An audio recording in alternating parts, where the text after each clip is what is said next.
Asuntosijoittamisen strategiat ja missä mikäkin strategia toimii parhaiten. Sitä käydään läpi tänään. Rahamania on podcast rahasta, sijoittamisesta ja yrittäjyydestä. Mä olen Nina Nordlund. Ja mä olen Tellu Uotila. Tervetuloa mukaan. Se on ihan totta, että asuntosijoittamisessakin on monta strategiaa ja kaikki ei palvele samaa päämäärää. Ja erityisesti ehkä niin kuin jos miettii sitä, että missä vaiheessa sä oot sitä sun sijoitus tavallaan polkua. Joo. Niin alussa ainakin itse mä lähdin liikenteeseen siihen, että mä halusin nimenomaan kerryttää sitä nettovarallisuutta. Niin, totta. Ja silloin tavallaan se tähtäin on hyvin pitkä, jolloin se osta ja pidä strategia toimii äärettömän hyvin. Eli ostetaan tänään asunto, otetaan siihen vaikka sen 20 vuoden laina ja sitten 20 vuoden jälkeen vuokralainen on lyhentänyt sen meille. Sehän on se asuntosijoittamisen kaikista niin kuin kirkkain ja mahtavin idea. Joo, ja sitten siinähän niin kuin se ajatus on, että sitten NS-eläkkeellä tai 20 vuoden päästä, niin sitten vihdoinkin mä alan saamaan myös sitä tavallaan hedelmää siitä asuntosijoittamisesta, eli vuokralaisen vuokrat ei mene kaikki lainalyhennyksiin ja veroihin ja muuhun, vaan sitten osa sitten tulee myös, kun lainalyhennyksiä ei ole, niin itsekin saa siitä vähän niin kuin rahaa. Kyllä, sehän on se juttu. Mutta sitten tavallaan se, että monihan huomaa sitten siinä matkan varrella, että tämä on aika pitkä niin kuin juttu. Että ensinnäkin mä en välttämättä siinä ensimmäisenä vuotena pysty ostamaan niitä 20 asuntoa tai 10, mitä mä haluaisin, jotta sitten, että 20 vuoden päästä ne olisi mulla niin kuin maksettu, vaan sitten niitä ostellaan siinä pitkin matkaa ja sitten huomataan, että 10 vuotta on jo kulunut tai 5 vuotta on jo kulunut ja sitten mitä ei jää käteen. Niin, mitä ei jää käteen ja mulla on kyllä näitä asuntoja täällä näin, mutta nehän vaan niin kuin siellä maksaa sitten niin kuin itseään takaisin ja sitten kun mä oon ostanut näitä vielä niin kuin pitkän aikavälin varrella, niin sitten, että ne kaikki asunnot olisi mulle maksettu ja mä pääsisin nauttimaan niiden kaikkien asuntojen tuotosta, niin siihen meneekin helposti tosi pitkä aika. No, se on ja silloin niin kuin tosi moni asuntosijoittaja herää siihen, että mitä tässä niin kuin voisi tehdä. Ja tavallaan niin kuin, siinähän on niin kuin just se, että mitä enemmän sulla on rahaa, mitä enemmän sä voit tunkea sitä niihin asuntoihin ja vauhdittaa sillä sitä kuviota, niin sitä enemmän sä vaurastut. Kyllä. Ja sitä helpommin sä vaurastut. Ja näin poispäin. Mutta niin kuin sitten tavallaan se, että mistä sä voit sitä rahaa sit itselle tehdä. Ja siellä asuntosijoittamisessa on myös niin kuin sen sisällä on muita strategioita, joilla sä voit sitten tehdä sitä rahaa enemmän. Kyllä. Se on niin kuin se yksi. Mutta jos ollaan vielä vähän siinä osta ja pidä strategiassa, niin sielläkinhän on niin kuin just tavallaan tosi monta eri juttua. Että sen sisällä pitää jo miettiä sitä, että hei, että mihin mä sijoitan? Ostanko mä uudiskohteita? Ostanko mä vanhoja kohteita? Se on nyt ensinnäkin se uudarit vai vanhat kohteet. Sitten toinen on se, että ostanko mä niitä pieniltä paikkakunnilta ja sitten vai muuttovoittopaikkakunnilta. Eli jos ostaa nimenomaan jostain pieneltä paikkakunnalta, niin sitten todennäköisesti se asunnon arvo ei välttämättä nouse. Se saattaa jopa laskea, mutta sitten on todennäköistä, että sä voit saada sitä vuokratuottoa jo siinä kohtaa. Niin sä voit saada siitä jo niinku vapaata kassavirtaa itsellesi jo sen aikana, kun sulla pyörii siellä lainat. Juuri näin. Ja tässä tulee oikeastaan se kysymys, että sit kun moni miettii, että no mitä mun kannattaisi tehdä, niin oikeastaan siihen on semmoinen hyvä kysymys, kun what are you optimizing for? Eli mihin juttuun sä niinku optimoit? Tämä on se meidän mentori Keith Cunningham kysyy joka kerta kysymyksen. Joo, ja se on aika ärsyttävä kysymys, mutta se on ihan sairaan hyvä kysymys, koska sitten kun miettii, että no mitä sä niinku tässä optimoit?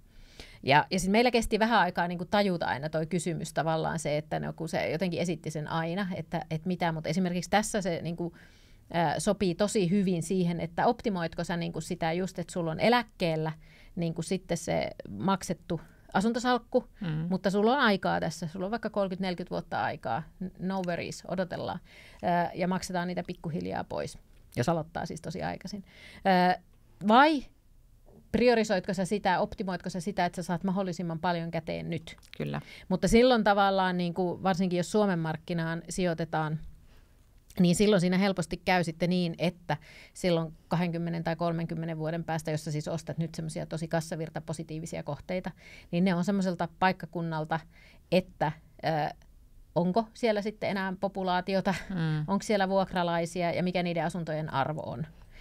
Eli nämä on sitten niitä kysymyksiä, mitä pitää tavallaan miettiä, että kuinka lyhyellä tähtäimellä sä haluat sitä rahaa sieltä, vai kuinka pitkällä tähtäimellä sä oot valmis odottaa. Ainahan me haluttaisiin kaikki mulle nyt heti. Ehdottomasti. Niin, ainahan me haluttaisiin ne heti, mutta tavallaan noi on niitä kysymyksiä, mihin pitää niin kuin vastata. Ja noihan on niin kuin elämässä ylipäänsä toi kysymys on niin kuin aika oleellinen. Se tulee monessa yhteistyökuvioissakin mieleen, että optimoitko sä omaa etua just nyt, Totta. vai optimoitko sä yhteistä etua ja semmoista, että se kumppani on sun vierellä vielä pitkän aikaakin, että miten sä toimit. Niin tämähän on sitä, mutta toi on niinku mielenkiintoista just tuossa asuntosijoittamisessa, että tai sanotaanko, että jos sä niinku mietit ton kysymyksen, että mitä sä optimoit, niin se antaa sulle itse asiassa aika paljon vastauksia siihen. Ja silloinhan se voi olla sillä, että sä vaikka rakennat semmoisen asuntosalkun, jossa sulla on joitakin asuntoja, jotka tuottaa sulle sitä kassavirtaa nyt, ja sä oot valmis hyväksyä sen, että niiden arvo laskee, tai se ei ainakaan nouse.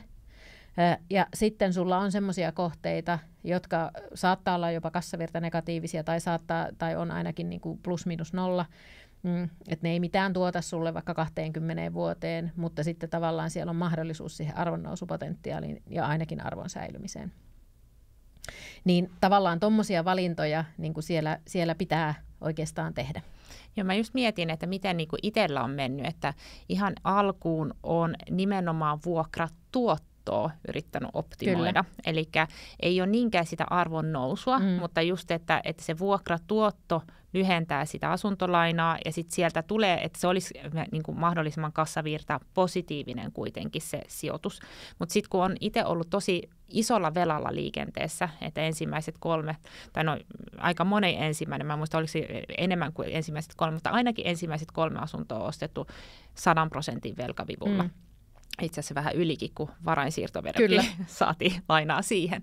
Niin sehän tarkoitti sitä, että piti olla todella kassavirta positiivinen tai niin kuin hyvä vuokratuotto siinä, jotta se olisi edes niin, että se katto niin 100% laina. Joo, ja se ei edes sitä oikeastaan tehnyt, eli sinne jäi aina vähän itse maksettavaa. Ainakin niitä veroja piti maksaa, että sen se ei kattanut, vaikka se sen niin kuin NS näytti siltä, että ne menee plus miinus nollalle, mutta sitten tulee veromätkyjä sitten siinä vuoden lopussa. Et sen verran piti itse niin kuin varautua siihen. Ja sehän on niin kuin haastavaa semmoinen kuvio, jos sitten on useampia asuntoja. Niin, jos useamman asunnon kassavirta on negatiivinen, niin miten sen pystyy kattaa? Miten sen pystyy kattaa. Sitten huomasi, että vaikka nämäkin oli periaatteessa optimoitu siihen kassavirtaan, niin piti löytää vielä enemmän sitä kassavirtaa jotenkin. Eli tämä perinteinen ostaja pidä ja niin kuin vuokratuotto edellä, niin se ei edes riittänyt. Ja sen takia niin kuin itsellä vasta niin kuin nämä uudiskohteet, jotka on vielä haastavampia kassavirran näkökulmasta monesti, niin ne tuli vasta tosi myöhään tässä omassa niin kuin polussa. Niin, ja eihän niitä ollutkaan silloin, kun me aloitettiin. Ei ollut sellaista uudiskohdemarkkinaa, mitä on niin kuin ollut tässä viimeiset 5 vuotta. No sekin on totta. Mutta toihan se oli, eihän silloin, kun me ollaan sun kanssa aloitettu, niin kaikki meni vuokratuotto edellä. Silloin puhuttiin vaan sitä, että vuokratuoton pitää olla vähintään yli 5, että sijoitusasunto on järkevä. Ei niin kuin katsottu sitä arvonnousuaspektia siihen ollenkaan. Että kyllä se mulla on tullut sitten vasta sen myötä, että eli mitä minä tänä päivänä optimoin, niin kyllä se on sitä arvonnousua paljon, koska sitten on nähnyt niin kuin omassa salkussa sen, että mitä se arvonnousu voi tehdä siellä, että ne big bucks is there, niin sanotusti sieltä ne isot rahat tulee. Kyllä. Et jos sä saatat saada sitten jonkun asunnon ostettua hyvään hintaan ja sitten se nakuttaa vielä sitä hyvää arvonnousua. Et kyllä mua ärsyttää eniten ne tietyt ensimmäiset lähiökohteet, jotka on siellä salkussa maannut vaikka kuinka kauan, onhan ne lyhentynyt sen vuokratuoton myötä, mutta sitten ne arvot on joko samassa tai jopa jonkun verran laskenut. Joo, ihan sama. Niin, totta kai nyt tämä markkinatilanne on aiheuttanut niin kuin paljonkin semmoisia, mutta kyllä mä katson tämän markkinatilanteen enemmän tämmöisenä suvantovaiheena ja sitten niin kuin uskon, että koska mulla on kuitenkin ne kohteet on niin kuin tuolla kasvukeskuksissa, että niiden arvo tulee sitten pidemmällä aikavälillä kuitenkin ole tosi hyvä.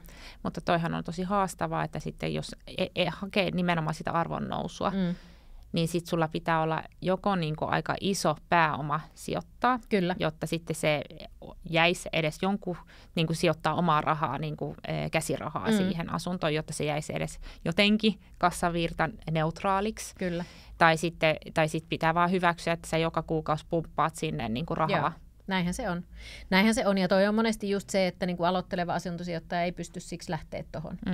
Et sitten kun on vaikka niitä maksettuja asuntoja siellä jo taustalla, jotka pystyy sitten sä voit niillä maksaa niiden tuotoilla sitten niitä mahdollisesti kassavirtanegatiivisia. Kyllä. Ja tietenkin aina sillä lainan määrällä, että eihän niin kuin se kassavirtanegatiivisuus on niin kuin, johtuu hirveästi siitä velkavivun käytöstä myös. Mutta tietenkin sitten, että jos se velan osuus on hirveän pieni, niin sit sitä diiliä on myös aika vaikea saada, niin kuin, jos verrataan vaikka osakkeisiin, niin kauhean niin kuin hyvä tai kannattavaksi niin kuin tuoton näkökulmasta. Joo, ja mä oon just niin kuin käytännössä tämmöinen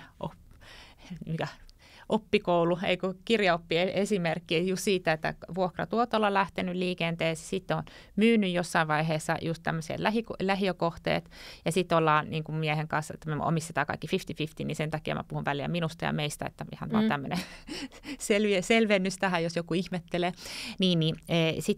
Sitten käytännössä myyty pari tämmöistä lähiökohdetta, se, joka ei välttämättä ei ollut hirveästi noussut, että ne ei mennyt tappiolle, mutta ei ollut kyllä hirveästi niin kuin arvonnousuakaan. Mutta koska me oltiin jo ehditty 10 vuotta lyhentää niitä asuntolainoja, niin sinne jäi kuitenkin sitten meille jonkinnäköinen potti siitä, jolla sitten ostettiin arvonnousukohteita. Joo, just näin. Kyllä. Eli tavallaan sitä strategiaa voi muuttaa myös matkan varrella, eli sitten voi se optimoinnin tarkoitus myös muuttaa. Juuri näin. Mutta sitten kun mennään tavallaan sitä osta ja pidä, niin kuin monihan lähtee sitten tuskailemaan just sitä, että kun tämä kuvio hetenee aika hitaasti, niin mitä mä voisin tehdä? Ja asuntosijoittaminen on siitä hienoa, että siellä on kuitenkin erilaisia strategioita, millä voi niin kuin sitä touhua sitten niin kuin vauhdittaa ja muuttaa. Ja yksihän on ensinnäkin se lyhytaikaisvuokraaminen, mitä säkin oot tehnyt Kyllä. paljon. Mä en ole sitä tehnyt niin paljon, mulla on lähinnä se ollut loma-asunnoissa mutta niin kuin sähän lähdit esimerkiksi vuokraamaan niitä asuntoja. Joo. Ja se oli ihan niin kuin ja sä lähdit siis niin kuin vuokraamaan asunnon, jonka sä vuokrasit eteenpäin, jolloin sä pääsit tosi pienellä pääomalla niin kuin kiinni siihen asuntoon. Joo. Se oli oikeastaan kalustamisen verran. Joo, mutta itse asiassa mä testasin ensin omassa asunnossa, ihan omistusasunnossa tämän niin kuin, Airbnb-toiminnan ja totesin, että ei vitsit, että tässä nyt saa sitä kassavirtaa, jota niin kuin, siinä tilanteessa mulla oli tavoitteena, että mun pitää saada 1 000 euroa kuukaudessa jostain kassavirtaa, oli se sitten jonkun yritystoiminnan kautta tai tämän vuokraustoiminnan kautta, jotta mä voisin lyhentää mä olin silloin palkkatöissä, lyhentää 5-4 päivää palkkatyöt. Ja kun mä sitten keksin, että okei, nyt yhdestä asunnosta vapautui vuokralainen, ja mä tajusin, että se on tosi optimaalisella paikkaa, eli hyvät liikenneyhteydet ja semmoinen, ja sitten mulla sattuu olemaan aika hyvin niitä huonekalujakin valmiina, että mä ajattelin, että mä nyt pyöräytän tähän niin kuin sen Airbnbiin. Totesin, ei vitsi, tämä toimii tosi hyvin. Normivuokra oli muistaakseni joku 600 euroa siinä, ja sitten käytännössä sen kalustetun kautta, niin se alkoi nakuttaa niin kuin yli tonnin niin kuin kuussa. Ja vähän riippuu niin kuin tietenkin te, jotka tiedät Airbnbistä, että se ei ole joka kuukausi ole todellakaan sama, että korkeasesongissa totta kai enemmän ja sitten matalasesongissa lähemmäksi sitä niin kuin perusvuokraa.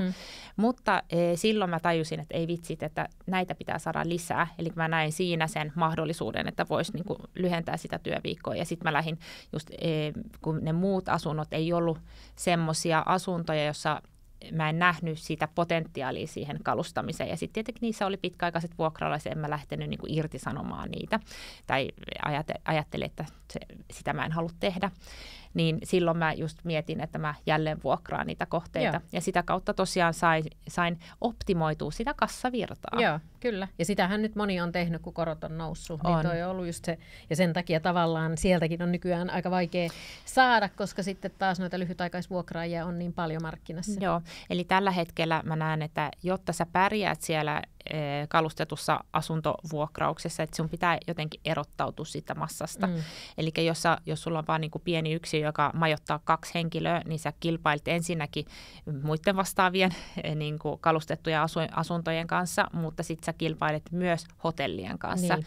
Ja sitten, että jos sä kuitenkin saat Helsingistä hyvältä sijainnilta hotellin 70 euroa yö, riippuu tietenkin sesongista ja näin, niin se on hyvin vaikea saada sitten välttämättä semmoista yksiötä, niin kuin, että sä saisit ihan hirveästi niin kuin lisää itsellesi siihen vaivaan nähden. Toki jos on niin kuin tosi keskeinen sijainti, niin se kyllä auttaa. Ja sitten tietenkin semmoinen sisustus, että jos sä niin kuin sisustat sen uniikisti, ihmiset kuitenkin hakee nykyään elämyksiä myös majoittumisesta, kyllä. Niin se on yksi semmoinen tapa, millä sä erottaudut joukosta. Eli niitä niin kuin meidän design on niin kuin tosi hyvä, miten hän on sisustanut ne kalustetut asunnot. Suvi Livingillä on myös hyvin niin kuin oman näköinen niin kuin sisustut, ja mä uskon, että nämä on semmoisia positiivisia asioita, joilla sitten saa myös niitä vieraita. Ja sitten just, että minkä kokoinen se asunto, että jos sä pystyt majoittaa ison perheen, kaveriporukan ja näin, niin se on, jos laskee, että paljon sitten, me just olin varaamassa hotellia tässä niin kesälomareissuun varten, niin meidän pitää aina varata vähintään 2 huonetta, kyllä. Kun meidän on 5 hengen perhe ja lapset on jo melkein aikuisia, niin sitten ne tappelee, että kukaan joutuu siihen sohvalle lisävuoteen. Joo, mä en halua kertoa sitä tarinaa. Ei mennä siihen. Siitä me ei varmaan ikinä tehdä aihetta. Joo. Mä paljastan nyt, että lapset tappeli sen verran, että kukaan joutuu nukkumaan meidän kanssa samassa huoneessa. Siellä oli siis isot sängyt, mutta se oli niin kova se keskustelu tästä aiheesta, että naapurit soitti respaa ja respasta tultiin sanomaan, että onko täällä joku hätä. Se oli vähän noloa. Se oli kiivasta keskustelua. Se oli todella noloa, mutta se sitten hiljeni, että vaikka me vanhemmat yritettiin niin kuin järkeä puhua, niin eihän se tonikäiselle toimi. No mutta se meni vähän sivuaiheen, mutta just, että jos niin kuin ajattelee, että sitten semmoinen asunto, johon pystyy majoittamaan vaikka 5, 6, 10, en mä tiedä, ne on sitten jo aika isoja, niin sitten per henki se yöhinta onkin sitten voi olla aika edullinen. Mutta silti niin kuin Airbnb-hostina, niin sä saat silti semmoisen järkevän hinnan, koska siellä on niin monta majoittuja ja sitten varsinkin, jos ne on vielä useita öitä, niin sitten sä voit saada niin kuin siihen nähden niin kuin tosi hyvän hinnan. Kyllä.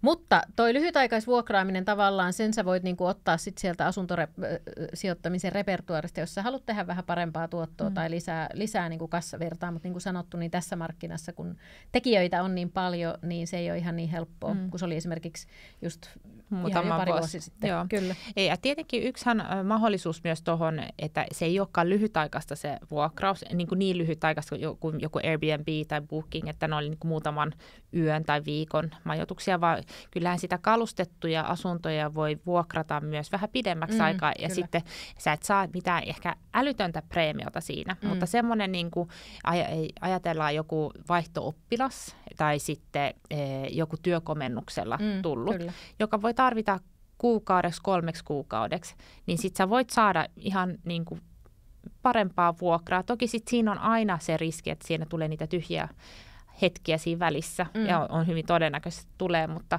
sillä pystyy ehkä sitä tuottoa vähän parantaa. Mutta että kaiken kaikkiaan tuo lyhytaikaisvuokraaminen, se on aika työllistävää. Että sitten jos mietitään sitä, että what are you optimizing for, niin sitten tavallaan siinä helposti sä joudut laittaa omaa aikaa aika paljon enemmän niin kuin peliin, ja sitten pitää miettiä, että onko siihen valmis. Joo, se on kyllä totta, että mullahan kävi just silleen, että mulla meni niin paljon aikaa niihin Airbnb-siivouksiin ja pyykkäykseen, että mullahan ei ollut energiaa ja aikaa sitten kehittää mitään muuta tulonlähdettä. Ja sitten kun se markkina, niin kuin mun asunnot ei toiminut enää siinä Airbnb-markkinassa samalla tavalla, mä joudun sitten luopumaan niistä, ja sitten mä ensin aloin ulkoista ja sitten mä luovuin, jolloin sitten se vapautti kapasiteettia miettiä muuta, jolloin sitten se mahdollisti myös niin kuin sen tulotason kasvun. Eli jos mä olisin jäänyt siihen, niin se olisi ollut hyvin vaikea kasvattaa sitä tuloa enää. Kyllä. Yksin tekemällä kaiken. Kyllä. Ja sehän se helposti onkin tuossa Airbnbissä, että siinä tulee aika nopeasti tietyt rajat vastaan. Ja sitten tavallaan se, että jos sä sitten rupeat ulkoistaa siitä paljon niin kuin niitä tekemisiä, niin sitten se tuotto ei välttämättä kanna sitä. Se tai sitten sit lopulta sä saatat tulla taas siihen, että se, että sulla on siellä pitkäaikaisvuokralainen, niin se ei tuo tavallaan siihen sitä lisäeuroja niin paljon, että se olisi niin kuin järkevää. Se on just näin. Mutta sitten tavallaan se, että koska moni asuntosijoittaja, just toi lyhytaikaisvuokraaminen on kuitenkin tosi hyvä keino, niin kuin ainakin hetkellisiin, aina niin kuin semmoisia, että jos tarvii niin kuin sitä kassavirtaa lisää, niin sillä pystyy kokeilla, riippuen tietenkin se asunnon sijainnista ja kaikista noista asioista, mitä sanoit.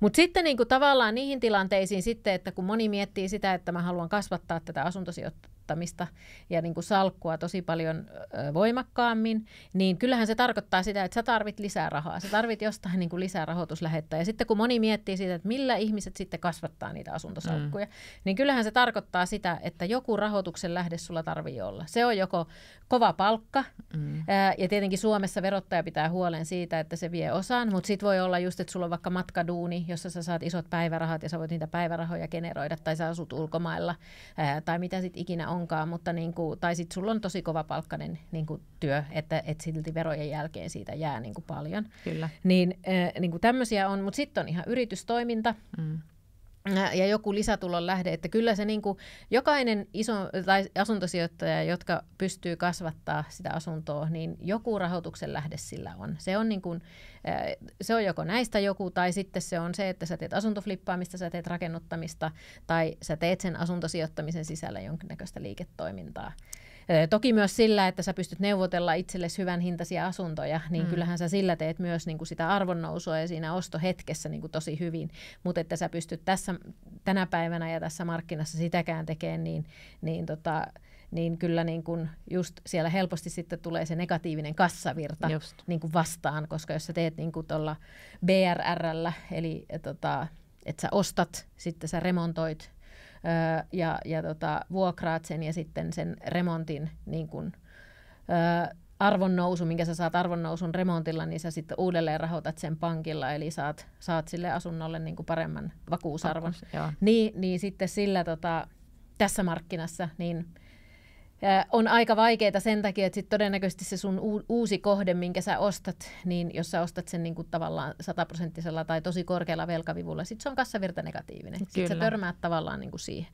Ja sen takia niin kuin helposti tulee sitten keinoksi niin kuin nämä asuntoflippaaminen tai rakennuttaminen.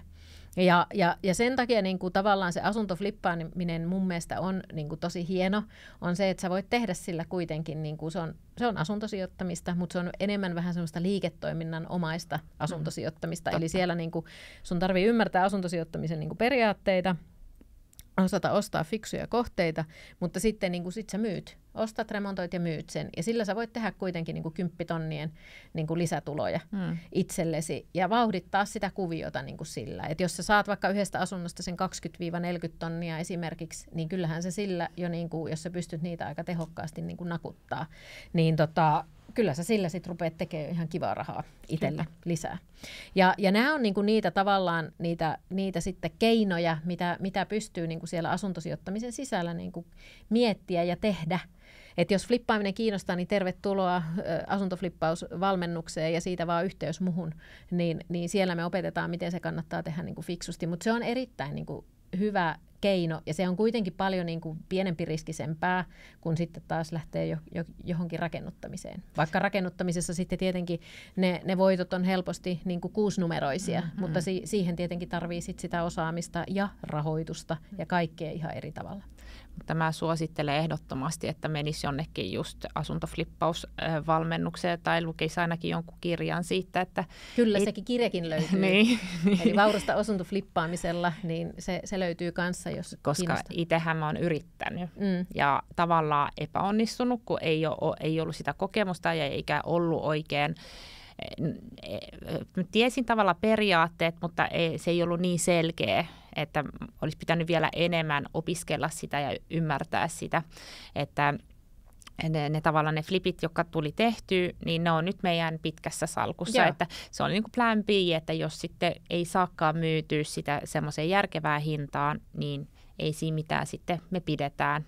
Että ihan hyvin on niin kuin silleen, että tällä niin kuin NS palattiin siihen vuokratuottostrategiaan sit siinä mielessä, että kyllä on toiminut. Ja sitten toki kyllä mä uskon, että se ehkä sanotaan, että se ajoitus sille kohteelle oli huono, koska siellä ei ollut vielä länsimetroja, ne oli länsimetron varrella. Että sit kun eli se olisi periaatteessa siinä, kun länsimetro valmistui, silloin olisi voinut ehkä myydä sen, tai siinä on muutamankin kohdetta, tai pari kohdetta, mutta sitten taas ne oli se ajoitus niin kuin vuokralaisen kanssa ja sitten vielä nämä koronlaskut ja kaikki tämmöisiä. Siinä oli muutamia, no se on nyt vasta myöhemmin tietenkin ne koron nousut on niin kuin vaikuttanut siihen, mutta nyt on sitten ajatellut, että pidetään, kunnes sitten taas tämä markkina niin kuin vähän toipuu ja sitten pitää ehkä todennäköisesti freshata sit siinä vaiheessa Niin. vielä kerran. Kyllä. Se on näin, mutta ja osoittaa tavallaan just sen, että sekin pitää tehdä tietyllä lailla. No just näin. Se, että tätä mä yritin sanoa niin, että pitkästi. kyllä, että sen saa ostettua semmoiseen hintaan, että siihen jää niin kuin väliin sitten mahdollisuus tehdä. Joo. Ja kyllähän sekin työllistää, että taas what are you optimizing for, mutta kyllä, niin kuin, että kyllä siihen aikaa joutuu laittaa, mutta niin kuin, se, että jos sä pystyt silti ulkoistaa siitä niin kuin hurjan paljon asioita, kaikki remontit, kaikki tämmöiset näin, ja silti tehdä niin kuin useamman 10 000 voiton siinä, Kyllä. silloin kun sen tekee oikein. Mutta ne on niin kuin flippaaminen ja rakennuttaminen, niin ne on niin kuin tavallaan semmoisia tosi mielenkiintoisia asuntosijoittamisen alastrategioita, millä pystyy sitten niin kuin tehdä sitä rahaa lisää. Ja kyllä se vaan niin on, että jonkun keinon sä tarvit sinne, jos sä haluat nopeuttaa sitä sun matkaa, niin jonkun sitten näistä strategioista sä tarvitset, jos ei sulla ole sitä yritystoimintaa siellä taustalla, esimerkiksi, tai hyväpalkkaista duunia, joka syöttää sitten koko ajan niin kuin rahaa siihen sun yhtälöön. Kyllä. Niin siinä nyt kans paljastus kaikille, että ei ole mitään semmoista hokkus-pokkus-konstia, niin kuin millä niin kuin niitä asuntosalkkuja kasvatetaan. Että kyllä siellä on niin kuin se, että siellä käytetään sitten monta fiksua asuntosijoittamisen niin kuin keinoa ja lisärahoituskeinoa niin kuin siellä sitten mukana siellä kuviossa. Ja nämä on semmoisia asioita, niin kuin mitä voi tosi hyvin opiskella. Mutta niin kuin, tavallaan se, että nämä asuntosijoittamisen eri strategiat ja muut, niin täytyy tavallaan niin kuin miettiä just sitä kautta, että mitä strategiaa on niin kuin järkevä käyttää. Et jos on esimerkiksi semmoinen, että okei, mä haluan niin kuin, eläkesalkun ja mulla on pitkä aikaväli tässä näin, niin se osta ja pidä toimii tosi loistavasti. Ja sitten niin kuin pikkuhiljaa ostetaan aina kun voidaan uusia ja sitten se vuokralainen siellä vauhdittaa sitä kuviota. Mutta sitten jos on niin kuin haluja tehdä niin kuin joko sitä kassavirtaa tänään, niin silloin esimerkiksi Airbnb on tosi hyvä, silloin sä saat todennäköisesti siitä kassavirtaa myös jo tänään sun omaan elämiseen tai käyttöön. Tai sitten sieltä osta ja pidä strategiasta, niin kuin sitten, että ostat pieneltä paikkakunnalta asunnon, joka on jo kassavirta positiivinen, mutta siinä on sitten niin kuin se negaatio, se arvonlasku Kyllä. hyvin todennäköinen. Ja sitten voi olla haastava etsiä vuokralaisia aina välillä. Ja haastava myydä myös. Niin, just se, että niistä voi olla vaikea päästä eroonkin. Mutta sitten jos haluaa niinku niitä isompia rahoja tehdä ja haluaa nopeuttaa sitä kuviota, niin sitten pitää ottaa tavallaan järempiä keinoja. Sitten se on se asuntoflippaaminen, sitten se on rakennuttaminen, jos haluaa asuntosijoittamisen parissa pysyä. Kyllä. Että niin se vaan menee. Mutta toi kysymys, että mitä sä niin kuin optimoit, sitä kannattaa itseltä kysyä, koska se saattaa avata niin kuin sulle sitten tosi paljon niitä, niin kuin, että koska aika moni miettii, että mitä strategiaa mun kannattaisi käyttää ja miten mun kannattaisi niin kuin tätä asuntosijoittamista tehdä, niin toi kysymys helposti niin kuin sitten antaa sulle niin kuin sen vastauksen. Jos mä haluan nopeaa vaurastumista, nopeasti ostaa uusia ja muita, niin lähde sitten niin kuin tekee vaikka asuntoflippaamista ja rakennuttamista, jotta sä saat sieltä sitten niin kuin sitä kassavirtaa, jonka sä voit generoida niihin asuntoihin. Se oli tyhjennettävästi sanottu. Näin se on. Ja hei, jos sä haluat niin kuin itse rakentaa tuommoisia lyhytaikaisia rahastosalkkuja ja ylipäänsä rahastosalkkuja itsellesi, mutta et oikein tiedä miten, niin Niina on yhteys. Joo, kiitos. Kyllä kannattaa. Eli jos sä haluat tosiaan lähteä sitä sijoittamista tekemään systemaattisesti nimenomaan rahastojen, ETFin tai osakkeiden kautta, niin kannattaa olla muuhun yhteydessä. Mä valmennan niissä. Hyvä.